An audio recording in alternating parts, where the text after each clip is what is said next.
Bonsoir à toutes et tous, salut Julo, salut Red Bull, salut Sergio, salut Mathilde, salut Chaîne Zéro, salut Sarah, bienvenue à toutes et tous, salut à toutes celles et ceux qui nous rejoignent, bienvenue aussi à celles et ceux qu'on connaît bien sûr et à ceux qu'on ne connaît pas encore et qui j'espère vont passer un chouette moment avec nous ce soir. On est ensemble pour 2 heures comme tous les jeudis jusqu'à 20h avec au menu 3 questions. Alors la première, qui veut la peau de la firme Windsor après le scandale, si c'en était vraiment un, de la photo retouchée de Kate Middleton, la princesse de Galles.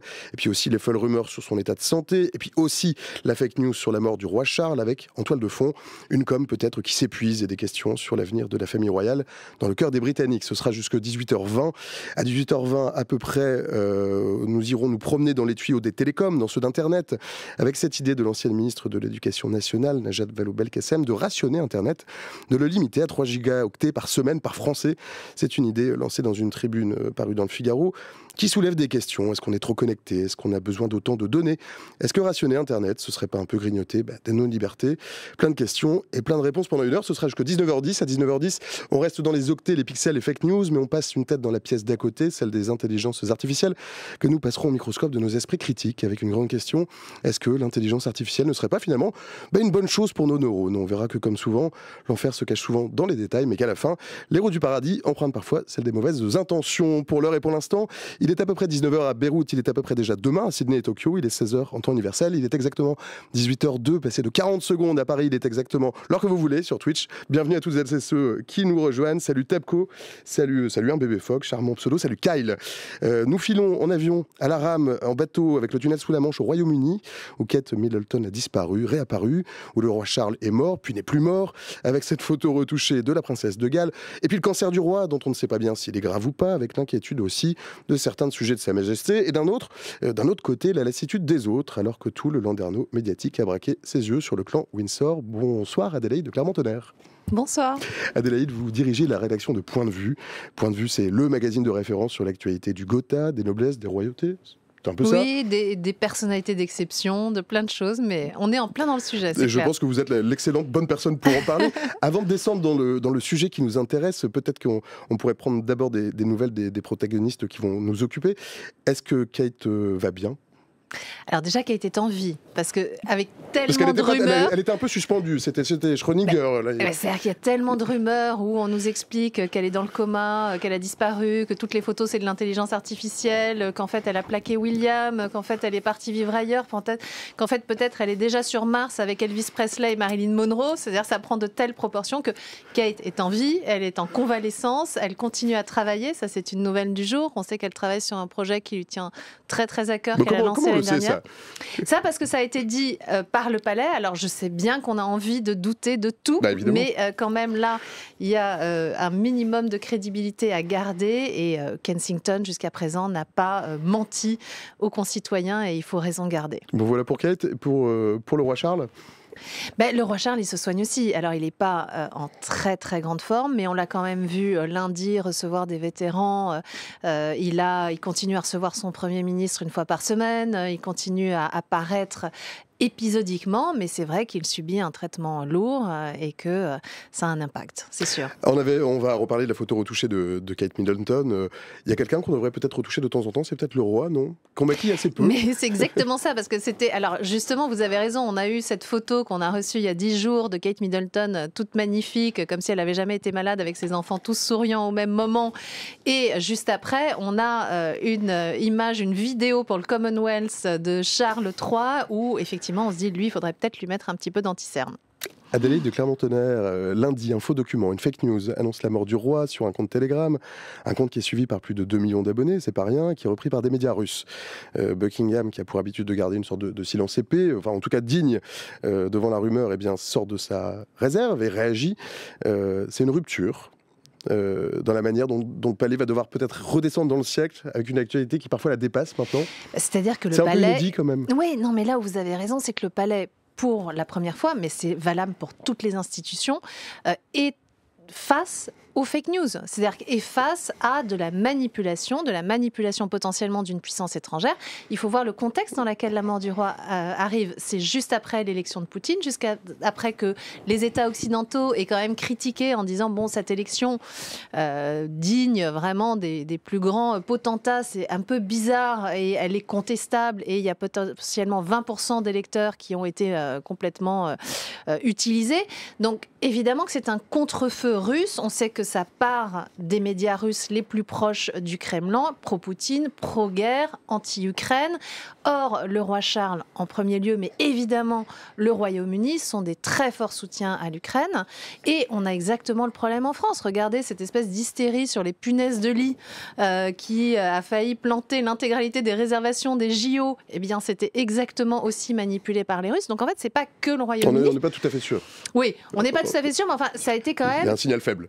Oui, je pensais que c'était un signal fort, mais heureusement que vous contrôlez le truc. Moi, justement, c'était chez vous, parce que vous avez ce super système fact-check, c'est ça C'est le vrai ou faux, effectivement. Vrai ou faux, cellule de fact-checking des infos. Oui. Voilà. Et alors, dites-moi, vous, si vous savez, pareil pour les étoiles de David qui ont été mises sur les murs de Paris. Vous me prenez au dépourvu. Eh bien, alors là, il faudra vérifier. On demande, je ne sais pas si nos viewers ont des idées là-dessus, mais en tout cas, pareil. Il y avait un fond russe, je crois. Hein. Voilà, c'est ça. Ça date un peu. Donc, ce que je veux dire, c'est qu'il y a quand même une tentative de déstabilisation assez généralisée des forces occidentales qui soutiennent l'Ukraine, et que c'est exactement dans ce contexte-là que cette fake news royale, qui a l'air au départ sans conséquence, un peu anodine, un peu légère, a un impact. Il y a Kyle qui vous pose une question, qui nous dit, mais du coup, cette fameuse photo retouchée, elle a été envoyée, donc il parle de celle de Kate, pas l'annonce de la mort du roi. Je vois que c'est Kate qui intéresse. Voilà, c'est pour l'instant, mais probablement après Charles. Mais du coup, cette fameuse photo retouchée, elle a été envoyée à la presse, où ce sont les organes de presse qui l'ont récupérée après la publication sur les réseaux sociaux de Kate. Alors, il y a plusieurs questions dans la question. La photo a été envoyée par... Alors, la photo est envoyée par le palais. Kensington. C'est pas Buckingham. Alors, déjà, c'est Kensington qui s'occupe... Alors, il faut peut-être que vous expliquiez pour ceux qui sont peut-être un peu étrangers. Buckingham s'occupe du roi et de la reine, Charles III, Camilla. Kensington s'occupe de William et de Kate. Alors, c'est envoyé par Kensington. Et au départ, les agences la prennent. Pas de problème, la diffuse. Nous, à point de vue, on la reçoit sur nos bécanes. Tout le monde se dit, bon, ils sourient tous un peu beaucoup. C'est très ripolliné. Mais bon, on fait pas plus que ça. Et très rapidement, on a un signal fort, là pour le coup, des agences, Associated Press, AFP, Reuters, qui dit on tue cette photo, killed, on enlève cette photo, elle a été retouchée dans des proportions qu'on ne peut pas expliquer. Du coup, ce n'est pas une information fiable. Et là, c'est vraiment intéressant ce qui se passe. C'est pourquoi ? C'est parce que c'est une rupture par rapport à la tradition. Des photos retouchées de la famille royale, c'est pas une première. On en a eu plein de fois. Mais dans quelle mesure, dans quelle proportion Alors, on n'a pas non plus... retouché pour mettre un peu, pour pimper un peu, peut-être. Alors, c'est exactement le problème. C'est exactement le problème. Est-ce qu'on a le droit de jouer sur la saturation, sur la lumière, d'enlever un gros bouton ? Jusqu'où on va ? Est-ce qu'on a le droit, en revanche, d'enlever un élément de mobilier ? Est-ce qu'on a le droit de rajouter une personne de la famille qui manque ? Est-ce qu'on a le droit de mélanger plusieurs photos pour avoir tout le monde qui sourit en même temps ? Donc, jusqu'à présent, ça avait dérangé personne. D'accord ? Et pourquoi est-ce que ça change ? C'est que jusqu'à présent, c'était de la photo d'illustration. En gros, c'est faire rêver avec la famille royale, envoyer des cartes de vœux, se fêter des anniversaires, c'est tout ça. Là, ce qui change, c'est que comme on n'a pas de nouvelles de Kate, comme on ne sait pas ce qui se passe avec elle, c'est plus de la photo d'illustration, c'est de la photo d'information. Ça devient un bulletin de santé déguisé, tout le monde le scrute, et du coup, c'est inacceptable qu'il soit modifié. Il y a Caradoc qui vous demande, il n'y a aucun contrôle au préalable de la communication de Kate et William ? Alors c'est exactement, il a raison de poser la question, qu'est-ce qui s'est passé ? Je veux dire, il y a quand même des très grands professionnels normalement autour de William et Kate. Il y a notamment un type qui s'appelle Lee Thompson, qui est un ancien, le grand communicant, stratège, hyper... vraiment, c'est pas du tout un bleu. Le truc qui se passe en revanche, c'est que autour d'eux en ce moment, il y a pas mal de changements d'équipe. Leurs deux secrétaires particuliers ont changé. Donc il y a visiblement un hiatus. Et c'est là qu'il y a quelque chose qui est relativement choquant si on y pense, c'est qu'il y a tout ce système autour d'eux. Or, quelques heures plus tard, c'est Kate qui va prendre l'intégralité de la faute. Elle va dire ok, c'est moi, je suis une photographe amateur, c'est moi qui ai refait ça, je me suis essayée maladroitement, je suis désolée si j'ai entraîné de la confusion. Ça aussi, c'est une première. Mais personne n'y croit aussi. Alors, personne n'y croit. Deux, Pourquoi c'est elle qui prend ça? Alors c'est intéressant parce que j'avais un échange comme ça avec des féministes ou beaucoup de femmes. Moi, immédiatement, j'ai réagi comme ça en me disant mais pourquoi c'est elle qui prend? Pourquoi c'est encore la fille qui prend? C'est pas juste. Ouais, c'est pas juste. Alors la seule chose, c'est que je trouve en discutant avec les féministes, c'est pas parce qu'elle est la plus faible. En fait, c'est parce que c'est celle qui a le plus de crédit. Elle est intouchable pour l'instant. C'est la personnalité la plus aimée de la famille royale avec son mari jusqu'à présent, mais là, il baisse un peu dans les sondages. Et c'est celle qui, évidemment, est malade et du coup un peu sanctifiée par sa maladie. Donc, elle a pris la faute. C'est assez sympa de sa part quand même. La famille royale, jusque-là, elle a à peu près réussi à maîtriser, on va dire, le risque presse tabloïd. Elle doit aujourd'hui affronter un adversaire qui est plus, comment dire, qui est plus fin, plus machiavélique. Ce sont les réseaux sociaux. Ils sont armés pour ça? Oui. Honnêtement, je crois que personne n'est armé pour ça. Et c'est pour ça que l'émission que vous faites juste après, enfin votre discussion juste après, elle est très intéressante parce que honnêtement, c'est un outil de déstabilisation de notre système démocratique profondément. Et personne n'est armé pour ça. Et on voit bien là qu'ils ont essayé de calmer le jeu. Et plus ils essaient de calmer le jeu, plus ça s'emballe. Et le problème, c'est que personne ne veut revenir à la raison et qu'il y a une petite partie des gens sur les réseaux sociaux qui sont prêts à raconter absolument n'importe quoi. Et moi, je dis que c'est un problème et que ces grandes plateformes, il faut les réguler. Nous, ici, vous voyez, je dis quelque chose qui n'est pas sûr. On dit que c'est pas sûr. Non, mais quand je dis quelque chose qui n'est pas sûr, c'est votre rôle. Vous dites, attendez, attention, on fait gaffe, etc. On a un contrôle éditorial, on a une responsabilité éditoriale. C'est pas possible de balancer n'importe quoi sur les réseaux sociaux et de n'avoir aucune conséquence à payer pour ça. Il y a Nawal qui vous demande... Pardon, est-ce que c'est Nawal? Non, pardon, c'est Red Bull. Salut Red Bull, bienvenue. Salut Red Bull. Salut Red Bull. Red Bull qui demande, est-ce que vous avez des outils pour détecter les images retouchées? On peut poser la question aussi à France Info. Hein.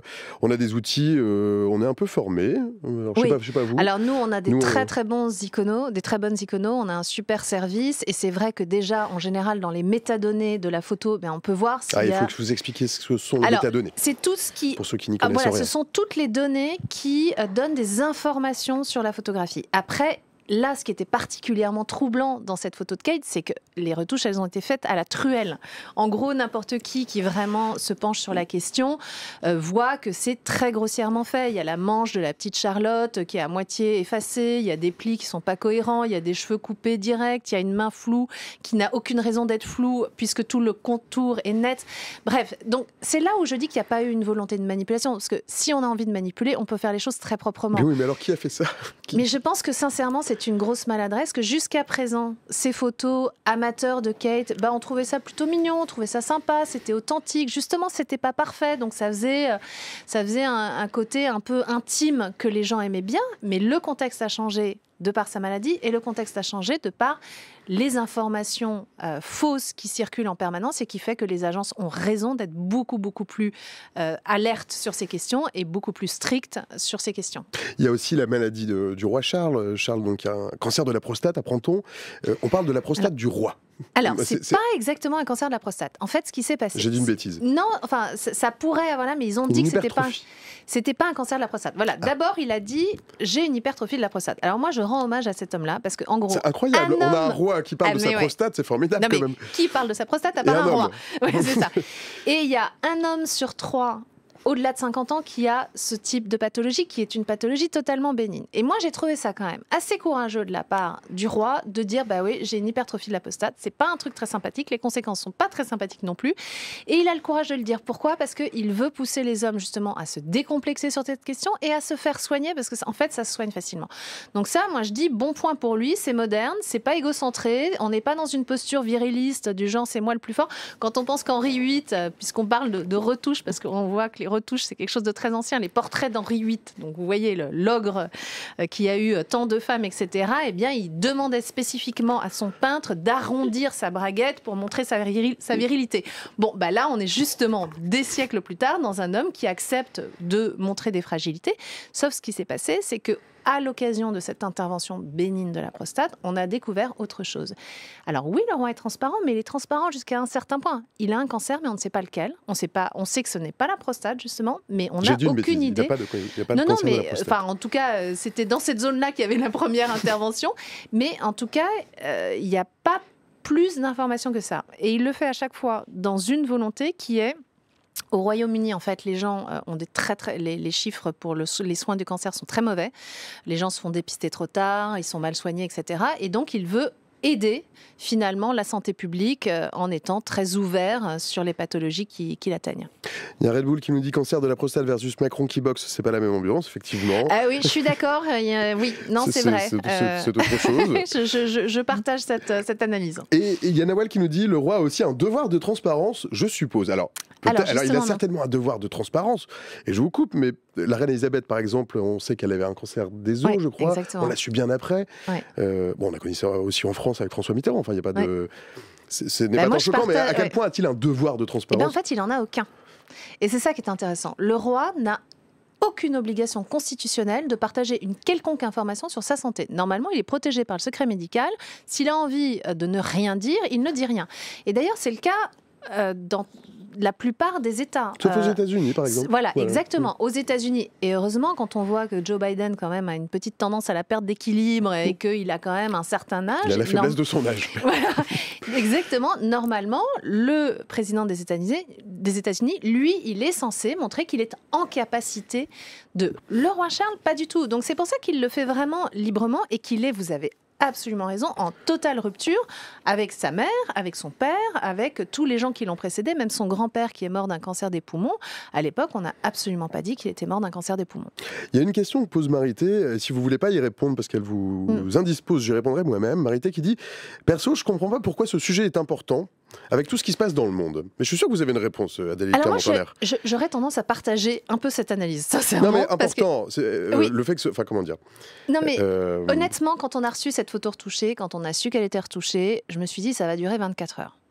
Le contexte fait que le sujet devient important en fait. On est 10 jours plus tard et ça buzz encore. Et c'est là où je vous rejoins, j'ai essayé de comprendre parce que ma première réaction elle est comme Marité, je me dis bon, ok, oui d'accord, c'est une boulette, machin, mais c'est quand même bon, est-ce que vraiment il y a autant de raisons d'en parler ?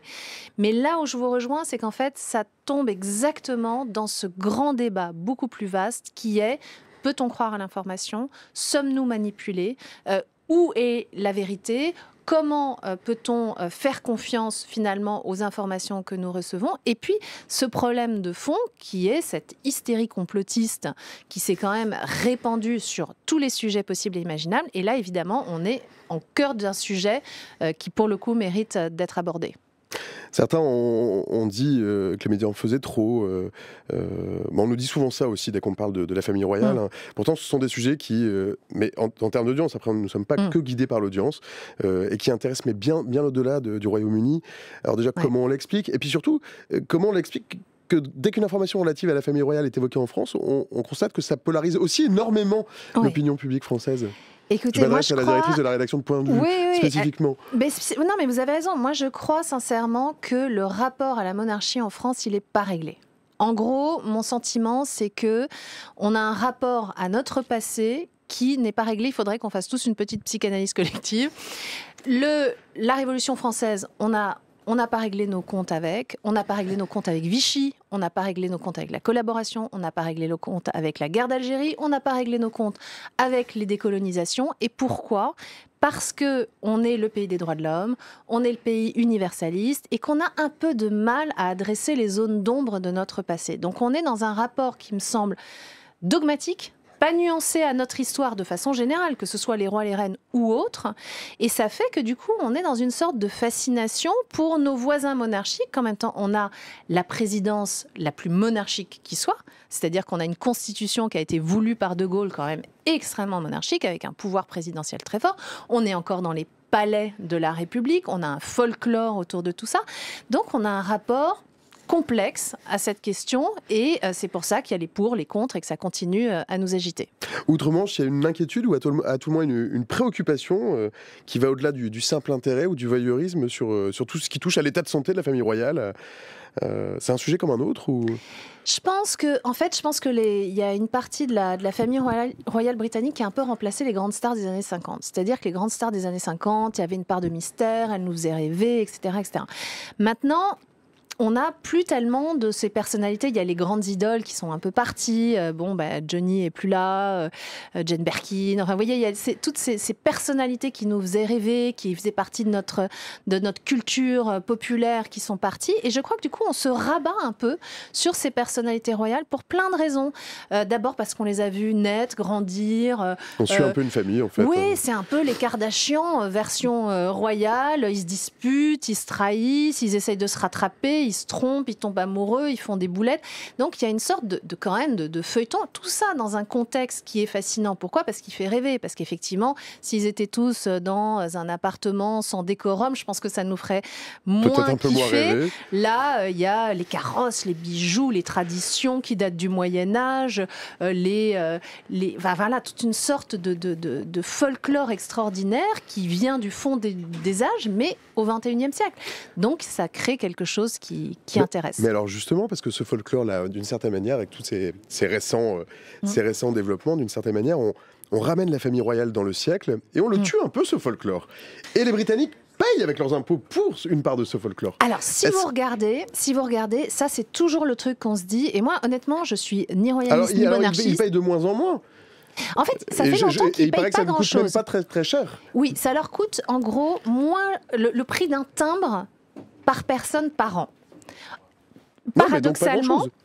Paradoxalement, notre République, simplement parce que les élections, c'est quelque chose qui coûte très cher, donc nous, on a en plus les élections présidentielles et que c'est un sacré budget, eh bien, la République nous coûte plus cher. Alors moi, je ne suis pas du tout monarchiste, je rends compte dans mon magazine, qui n'est d'ailleurs pas monarchiste, de ces questions-là, mais c'est vrai qu'il faut aussi qu'on se déporte. C'est-à-dire qu'on a un côté un peu ethnocentré en France. Et on se dit, nous sommes l'avenir, nous sommes la modernité. Mais si vous regardez, il y a la moitié des pays d'Europe qui sont quand même des monarchies.